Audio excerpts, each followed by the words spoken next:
There is a difference between merely believing something and actually living it out. The church has struggled for years with the surrounding four walls of its building. In some cases, it has felt more like a holding cell than a launching pad. Join the Beyond the Building podcast as we strive to encourage the living, breathing church to influence the world in ways only seen in Scripture. Welcome back to our Beyond the Building podcast. We're thankful that you are here with us wherever you are listening. We're thankful that you have chosen to tune in with us. I'm here with Scott and Austin again, and we are excited to study again the idea of the God you thought you knew. It's really interesting. I just stopped to think about it so much and have given so much thought lately to the God I thought I knew, and it's kind of incredible to me how many attributes of God or characteristics of God that I had allowed my desires and my wants and all the things I thought were, best for me, how that shaped how I viewed God. And man, just ever since we challenged each other in this study to kind of think differently about that and try to find God, it's really just been a huge blessing to me in the way that I've studied the Scripture, and I hope it has been to you. And that's really our whole goal.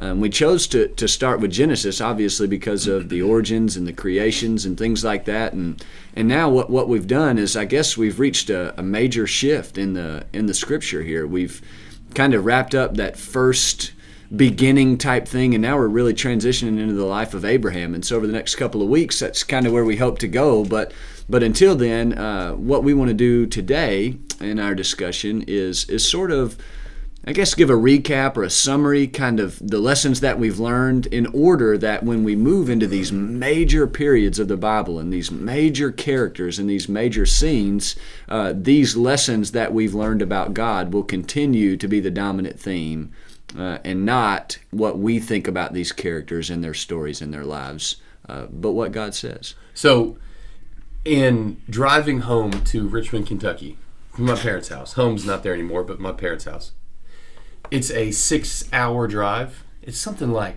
360 miles. It is a trek, especially with two boys, 6 and 4 years old, and a pregnant wife. That is a long haul. And you know how when you travel, you kind of break things up into segments? There's one particular spot traveling home when we're coming in on the interstate, and we're about 45 minutes away. I know that we've almost made it because we're driving down the interstate and we're cutting through this portion of the interstate that's cut in, and each side of the interstate is a rock face because there are these massive hills, not mountains, but massive hills, and you're driving through, you don't see a whole lot, and then you get to the bridge. And on this bridge, you're crossing a river, and on the other side of the bridge, it opens up into the county I grew up in. And I know I'm getting close to home. Every time we get to that bridge, my boys perk up in the seat. Brienne kind of lifts up her chair and looks around. And I breathe that sigh of relief because I know since we've gotten to this place, as soon as we cross this bridge, it's opened up into the place that we've wanted to get to. And so there's this overall and overwhelming sense of arrival and joy that we've made it. So I'm looking at the bridge in my mind. You might have something similar in your story.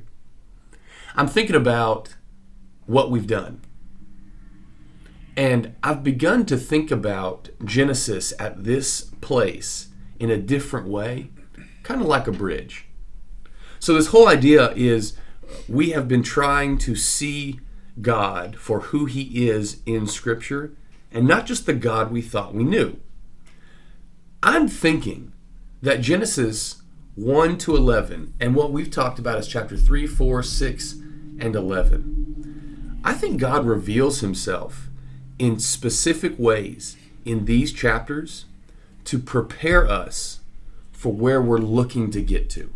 You see, we're about to shift in Genesis from the first portion, 1 to 11, shifting into chapter 12 with Abram and all of the promises and the covenant that will be made between God and Abram. But before we can get to that place, which is really the jump start of the entire Old Covenant, I don't think it's a mistake that God established and revealed clearly who he really is in nature to help us understand his covenant promises with Abraham. Have you ever thought about it like that before? Well, so I was, as you're saying that, I'm sitting here thinking, okay, consider the fact that he starts with the creation, the beginning, which you could do that and then jump to chapter 12, and it would be okay. Sure. I mean, you could make the tie there, but for chapter 12 and following to have the impact that it does, it helps to see chapter 3, chapter 4, the list of people in chapter 5 that it had to go through to get to chapter 6 when things are so dark and so bleak. Yes. That we go through the flood, and then you get to chapter 9 and the end of that. Chapter 10, you get another group of people, again, that we're kind of working our way through. Chapter 11, they don't want to do what God specifically told them to do, so God intervenes and pushes them to do what he asked them to do, because in his plan, he knew this is what you need. So again, we have talked about the God that I needed him to be. It wasn't it needs to be the other way around. I'm totally under God's control, and whatever God needs me to be, that's what I'll be. But instead, we read Scripture and go, no, I need God to be this so that I can be, so that I'm allowed to be. And that's what we talked about in chapter 11. We need God to be petty so that I can be petty. Well, if you don't have chapters 3, 4, 5, 6, 7, 8, 9, 10, and 11, and you jump from creation to 12, you miss out on those moments where God says, but I know best. But I know what you need. And if you'll lock in with me, you'll be amazed at what I'll do with you. And Abram is the culmination of all that training. All those people, that list of people in 5, the list of people in 10. Abram's like the culmination of that. Yeah, and so in order to remind us about a couple things that we've established, and it's really not a reminder, it's learning in a deeper way of how Scripture is really laid out. And before you get too far ahead, because you said several things I'm going to say, so stop that. So, shh. Yes. Shh. This is what Ty said early on in the podcast several episodes ago. He said, remember, we think that God wrote Scripture to us, but he didn't. God wrote Scripture for us. And you all have mentioned, and we've talked about in the podcast as well, that what we need to do when we open up Scripture is not immediately look for me in the Bible. What is God going to do for me? How's he going to discipline me? How's he going to bless me? But rather, how is God revealing himself in these pages of Scripture? Because God wrote this for me to receive. And he wrote it so I can understand who he is. So, Ty, what do you think about that? I was just thinking the whole time, this model of us stopping for, before we get to Abraham, to look at Abraham, to think back to say, okay, how does creation, how does Adam and Eve, how does the Cain and Abel and the Tower of Babel, how do all those things shape how God talks to Abraham and leads Abraham? I mean, that's really the whole narrative of Scripture. How many times in lives from Exodus to Revelation do you see references back? Do you remember what I did for you in the creation? Do you remember what I did for you, with Adam and Eve? Do you remember what I did with you when sin came to the world? It's like all of those things, they constantly make a reappearance. And it's like God constantly reminding them from the very beginning, this is who I am. I'm consistent. I did it this way, and this is what I want. And it's like constantly throughout the whole narrative of Scripture, that's the model. Go back to where it all started, to who I am, to who I was, to what I did for you. I'm the same. I'm the same. And man, God is always having to bring people back to his core nature. Right. Because we look at Scripture, and people in Scripture thought they understood how God would react in certain situations. And God is drawing them back to say, look how I actually reacted in certain situations. Because those reactions reveal my nature. Right. Watch this. Here's who we thought God was. Chapter 3, Adam and Eve, angry father who comes to discipline. Chapter 4, Cain and Abel, a rule maker who is harsh and decisive. Chapter 6, the beginning of the flood. He's a sin finder. He's looking for our faults. Chapter 11, the Tower of Babel and the dividing of the people and the dividing of the language. He's a petty divider and a destroyer of property. That's how we thought God reacted. We change our lens, we change our view, we then change our understanding of who God is. Chapter 3, Adam and Eve. What if he's actually the loving Father who provides for us even after our sin? Chapter 4, Cain and Abel. He's the God who sees hearts and seeks faith, knowing that we're imperfect. Chapter 6, the beginning of the flood. He's not some sin finder, but he, by his nature, is holy and sovereign, and he will provide and protect even in the midst of hardships. Chapter 11, the Tower of Babel. Not a petty divider, but he's a rational, patient, and understanding God who came down to meet people where they are so he can lead people to where they need to be. Okay. Now you take all of those reactions of what God really did and who God actually is. Watch how each one of those, Scott and Ty, watch how they prepare us for Abraham and his journey, Israel and their journey, and the New Covenant Church and all of her journey, which all boils down to us in our individual journeys. We have a loving Father who blesses us even after sin because he sees hearts and seeks faith. And in his holy and sovereign nature, he provides for us even in the midst of hardships, leading us where we need to go. How do those core principles of his nature reveal themselves as we're about to shift into Abraham, Israel, and the New Covenant Church? So it's true in the Old Testament that God multiple times calls them back to covenant, right? I mean, that's, once you get beyond Abraham, there's multiple examples of God saying, we made a covenant, we made an agreement, remember. Mm-hmm. But even when you get into the New Testament, you think about when Jesus is teaching on marriage, divorce, and remarriage, what does he say? From the beginning, it was this way. Right. You know, it was, he went back to the beginning. And then you look at something like Romans 1, and you get to verse 16, I'm not ashamed of the gospel. We're all very familiar with that. But if you keep reading and you read verse 17, in it, the gospel, the righteousness of God is revealed. Mm-hmm. Well, why? So that it can lead us into a faith, lead us into where we're supposed to be. God meeting us where we are, leading us to where we need to be, providing for us even in the midst of our imperfections. Right. And it's the way we are as fathers, the way we are as parents, the way we are as teachers, the way we are as coaches. Every one of us at some point has looked at a kid and said, I told you already to do it this way. Why won't you do it the way I told you to do it? If you'll do it the way I told you to do it, it'll be right. All of us growing up as kids, we had those moments with our parents, did we not? Where, yep. Look, if you would just do it the way I told you to do it. I still have those moments. Right. And there's moments where my wife is telling me, hey, look, yeah. If you would do it this way, and I'm over there going, no, I know a better way to do it. And that's, we get frustrated as dads, coaches, teachers, etc.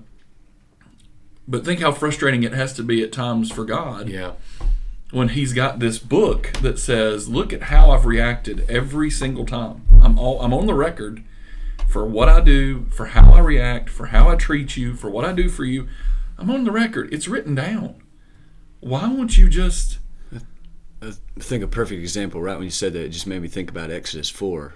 Right, yes. You know, when Moses was making those excuses as to why he couldn't be the guy to go deliver the Israelites, and Moses says, I can't speak, I'm not eloquent, even if you would have asked me when I was young, I can't do it. And it says in verse 14 of chapter 4 that God's anger was kindled against Moses. Mm-hmm. And I think the reason God was mad is because God agrees, and he tells him in verse 14, I will send Aaron who can speak well. Yeah. So he did acknowledge that Moses did have a problem speaking, but God says that's not the point. The point is, I'm not concerned with what you can't do. I'm concerned with, I'm going to help you do what I want you to do. It's a heart issue. I've given you what you need to do this job properly. Right. It's a heart thing, right? I mean, it's God's not mad at Moses for being nervous. God's not mad at Moses for being concerned about for having going a flaw. into this place. I can't speak. Yeah. You know, or for even having something that would be a stumbling block. I guess you'd say. But in verse 11 of that same chapter, he says, "Who made the mouth?" That's right. Like Moses, come on now. Like I can take care of all of that for you, but I need you to have the heart that says, whatever you tell me to do, I'm good. I'm going. Which brings to mind another character which we're going to get to eventually in Genesis 50. You get with Joseph, and Joseph looks at his brothers, and they're all assuming he's going to act like the typical human, and he's going to get his revenge because he's waited until our dad died, and now he's going to get us. Right. And Joseph says, you don't understand. I learned from God. Yeah. I learned some beautiful things in the midst of all that struggle. You may have meant it for evil, because that's what humans do, sadly. That's right. You may have meant it for evil, but what God was able to do, I'm trying to replicate that in my life. And so Joseph's a great example for us, because he's taking the very things you were just mentioning and putting them into practice. But what I'm seeing is each one of these examples, whether it's God with Moses, Joseph, I'm thinking of Jesus in different times in the New Testament, what they do is bring people back to remember the nature of God. And I'm almost overwhelmed by how I have maybe misunderstood Genesis. I've misunderstood it to be, here's how God created my world, here's what happened in my history, and here are the mistakes I don't want to make, and here are the good things I do want to do.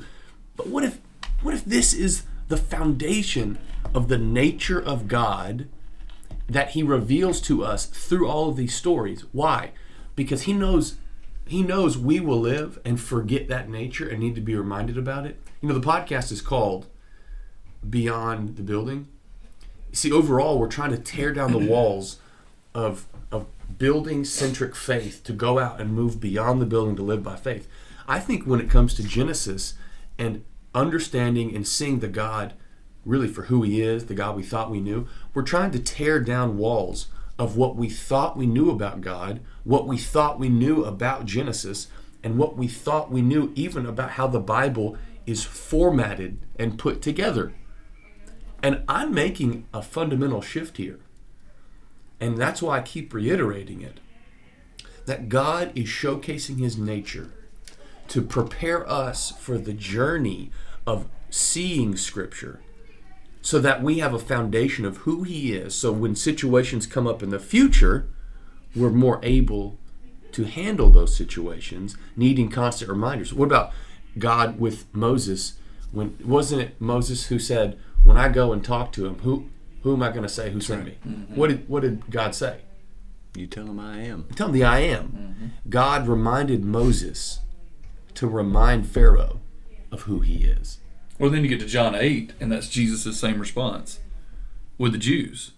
Before Abraham was, I am, which is it's a wake-up call to a group of people who, did they not have access to the Scriptures? Absolutely. Did they not have access to all of the things we're talking about? Mm-hmm. And Jesus says, you've forgotten. You've forgotten. You've made this about you and about what you can do right now. Before even your, quote, father Abraham, I am. It's the usage of that name is not a mistake, and it's not an accident. It's a reminder to them, you have forgotten who you're dealing with. You've made it about you, and it's not about you.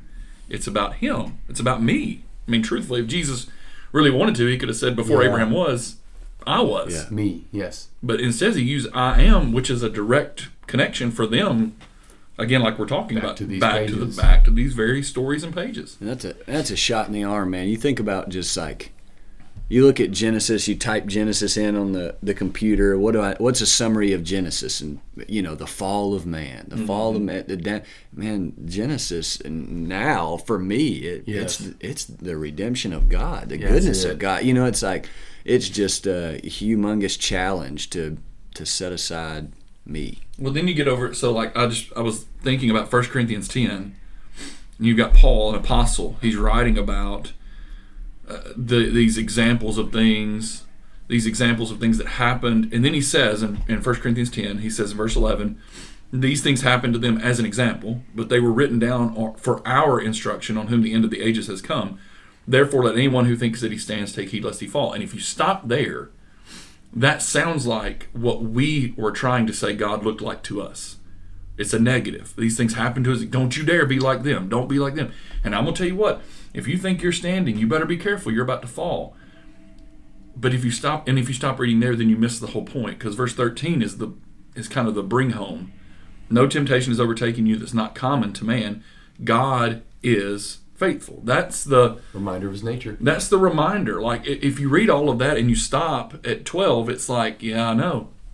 I don't want to make a mistake. God's watching me and he's ready to get me. But if you read 13, all of a sudden it's, no, God's watching me and God's trying to help me and God's trying to bring me back to what goodness he is and what he provides. And he will, the verse ends with, he will not let you be tempted beyond your ability. With the temptation, he will also, here's the word we've used, provide the way of escape that you may be able to endure it. And so what I think we're seeing is this principle of God using his son, his servants, his people to remind people constantly, come back to my nature. Remember who I am. Mm-hmm. And in trying to live out faith, moving beyond the building, we look for solutions to problems, ways to fix our sin, our insecurities, our anxieties. Maybe we've overcomplicated things, just like we've overcomplicated the reading and understanding of Scripture. We just need to remember and be reminded of who God is. So here's kind of what I'm thinking as we bring it to an end, bring it to a close. In honoring our review of where we've been, we're trying to highlight a few things. Scott, Ty, I want you all to give us and our listeners maybe a sentence to summarize and something to remember, or a way you've been moved in this podcast just quickly that they can take home with them today. What do you got? I'm putting you on the spot. They had no idea that was coming. I'll let our illustrious host go first.